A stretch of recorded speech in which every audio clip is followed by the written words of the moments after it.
Hi, this is Wes and Matt. Matt, do you want to do Matt and Wes?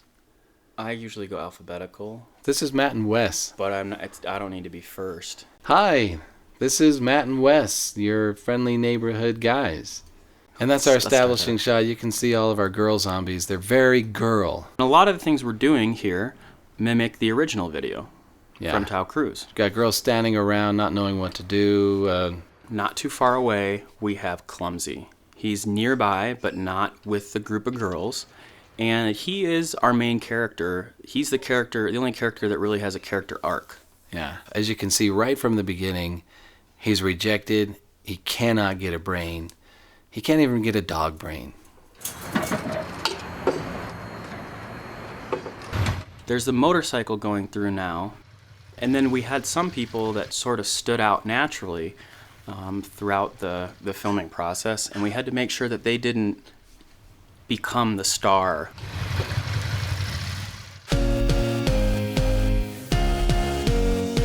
Obviously, a lot of the cuts to a new scene or the action that's happening on screen matches the music. Baby,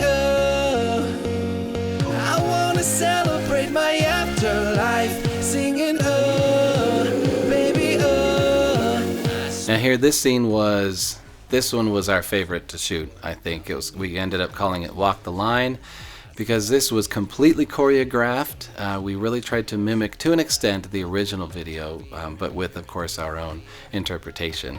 'Cause life goes on and on and on. Yeah, it goes on and on and on. And then the girl that you saw run across is a human, and she has not been caught, but is running away from the zombies. Then we jump back in time. That's why it's black and white, and we're trying to figure out how this singer zombie, the Pied Piper, got the motorcycle. Yeah. How did he always have one? Is it an important detail, an unimportant detail? Well, we made it an important detail. He sees a motorcyclist, walks up, and we imply that that's how he got it. Pretty much falls into his lap. Here, this scene, me on top of the car, it's a direct reference to the original video, Tayo's video. And you'll notice that there's more energy now with the crowd. When he was singing in front of the car before, he was at ground level. He had girls just sitting there. You remember the pregnant zombie. Now their hands are in the air. Not brains yet, but it's coming. The gathering scene, we have this final shot of the previous scene with the zombie versus Survivors versus survivors zombies. versus zombies. And now here is your first real cameo of this whole scene, and there's your Michael Jackson Thriller character. It's an homage to Michael Jackson and Thriller, and him laying the groundwork for combining zombies with fun, with that fun sense of entertainment and music videos.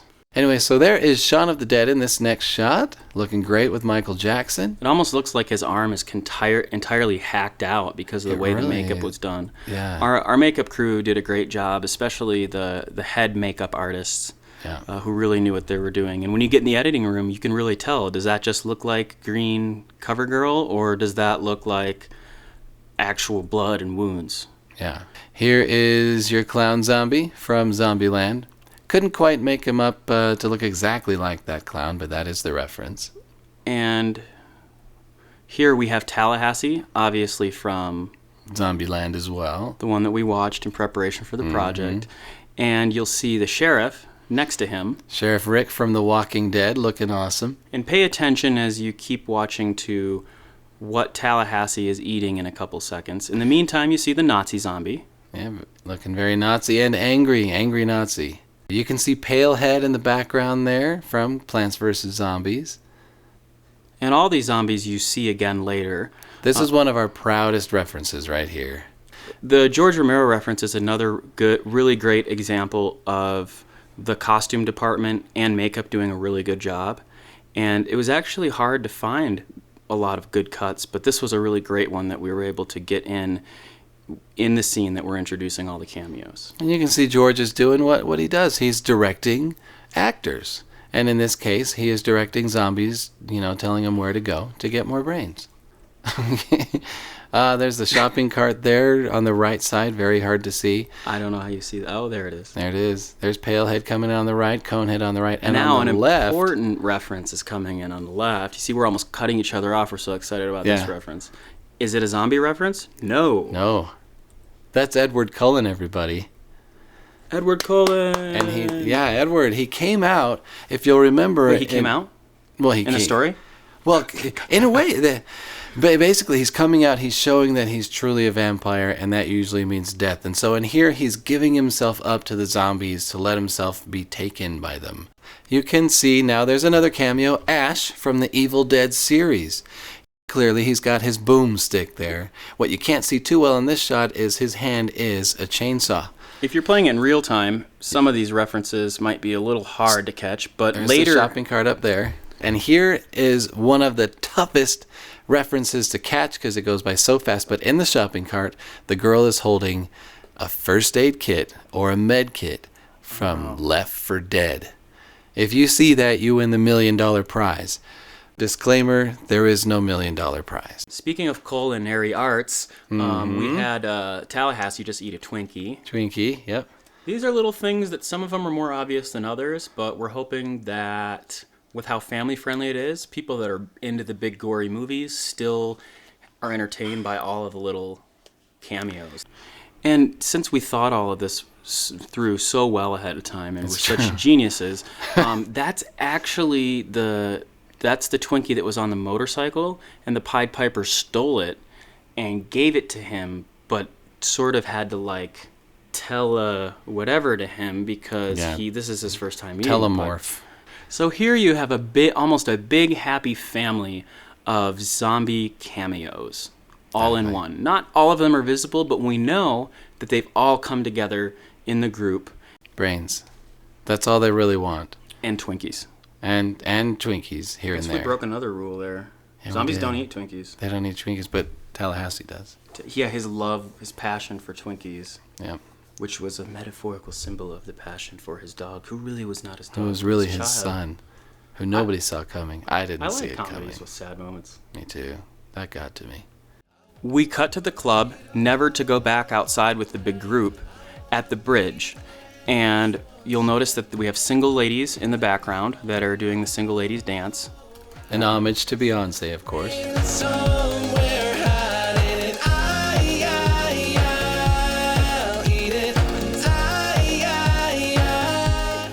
This scene here became my inspiration in the editing process. To be able to see the happy clown dancing with a brain, it did my heart good. At the end of the bridge, this is kind of the moment of fortissimo. I don't know how to put it. The climax superior. Energy-wise. And in order to do this shot of the fire, that's really in front of Wes's face, and it was pretty hot. Didn't it kind of burn your hair? It's singed a little bit. You can see here in just a second with my sunglasses coming off, I was pulling them down to protect me from the heat rising up on my face. The face I make there, I wasn't trying to be funny. I was triggering the explosion with that face. That's why I did that. And then we had to do a little trickery to move it back because you'll see that we put in the explosion before the trigger. Yeah, I had to go to a burn ward for, was it 3 weeks to take care of that. But it was worth it because I think it looks really realistic. And personally, I'm not sure because I have family members who are in the medical profession. I don't know if I'd call his day spa with cucumber facials a burn unit per se, but it felt like that. I felt for him. Yeah, I needed it. It hurt for a good 2 minutes after. This scene kind of is repeating a lot of the same shots and same things, but it works because of what's happening with the music, and also because that's what it's about. It's about this. The whole point of the video is having fun. Zombies are dancing, and we have a funny parody going. Yeah. Also, you can see there's jars of brains on the about the middle left there. You're going to see the Survivors versus Zombies character. She's in the bar now with the zombies because she is a zombie now. And then you can also see, for those really good at catching this reference, the purple band is now around her head, which in the game indicates that you are a zombie. Don't forget the oversized plant. Oversized plant, which originally was supposed to represent the Resident Evil green herb. And the football player who is back in the shot as well, and Palehead behind him. So lots of brains. You can see there's brains in the glasses, brains in the jars. It's a brain party. Okay, so now we're coming up to the hardest scene to color and light and get exposure right. The outdoor scene where little kids try to get into the club, but the bouncer won't have any of it. When we did the editing, we nested it in between the bar scene because on earlier cuts, people didn't understand what the point of this kids scene was, and they didn't get that it was a club that they were coming up to, and that's a bouncer. So we put in some cues or visual hints, such as there being a bar, and later you'll see the no sign. They make it clear what we were going for. There's our bouncer. He's important because the day of shooting was really hard because we had horde after horde of the undead trying to get in on this brains action. That we had to hire a bouncer, and he actually just ended up in the video because after sending away, how many was it, like thousands? It was in the thousands of zombies we had to send away because they wouldn't fit. It's the first time I ever saw Chinese zombies in real life. Yeah, it was really weird. Then we had these cute little kids come up, and he's just like, you know what? If you'd come like 2 hours earlier, I'd let you in, but I'm sick of it, so. And obviously it's a full moon. That's why. That's why it's so bright.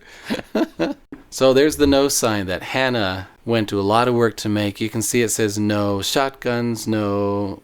let me go back there. I've ruined that for you. No shotguns, no Molotovs, no chainsaws, no... It's got all sorts of things you can't have because those are the biggest threats to zombies. So why would they allow those in their club? I don't know why.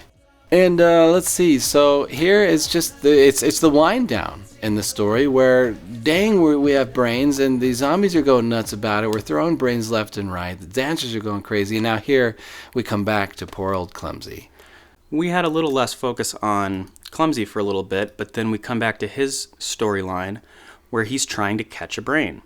And it kind of gives the impression that all night this guy's been dancing, partying at this club, and for the life of him can't catch one of these things. It's kind of like if you've ever been to the club and you're a man and you're trying to find a woman to even have a conversation with you. That's basic. Clumsy understands what you're going through. And by the final cut for the official release, we're almost implying that the Pied Piper had something to do with Clumsy's growth as a character, with Clumsy being able to finally catch a brain. And showing his hand up there at the end and that confident look on his face, we made it look like even if that brain wasn't thrown on film day when we shot, that brain was not thrown by Wes, we implied with editing that it does. We ended up having a theme of something divine, whether it's a zombie that's dressed all in white, it's Edward offering himself to the zombies or to the heavens. Obviously, zombies deal with death and graveyards and coming to life again. You'll notice even on the final shot that we come up to a little light. We pan up to a light in the top left corner, and that the Pied Piper is sort of a prophet calling everyone together. And it's not because we're trying to push any sort of religion through, it's just that it ended up in a cool way, really reinforcing the theme that's always a part of zombie stories, of this life versus death question.